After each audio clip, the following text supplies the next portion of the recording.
Hello everyone, hope it's beautiful day and welcome back to Amit Fish once again. আজকে অনেকদিন পর আপনাদের জন্য পাখির আরেকটি নতুন ভিডিও নিয়ে আসলাম। আর ব্যক্তিগত কিছু কারণে পাখির জন্য কোনো নতুন ভিডিও দিতে পারিনি।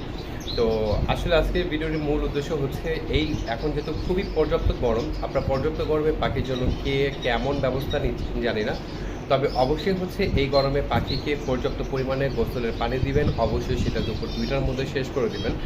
আর দ্বিতীয় হচ্ছে পাখিকে এখন আপাতত 2 থেকে 3 মাস পাখি কোনো মতেই বিড়ি দিবেন না। এতে করে হচ্ছে সামান্য 2-1টা বাচ্চা পাওয়ার আশায় আপনার মেন পেয়ারটা চলে যেতে পারে, এক্সপায়ার হয়ে যেতে পারে। সো মেন পেয়ার এক্সপায়ার হওয়া থেকে 2-1টা বাচ্চা পাওয়া থেকে মেন পেয়ার এক্সপায়ার যেন না হয় সেটা অবশ্যই আপনাদের খেয়াল রাখতে হবে।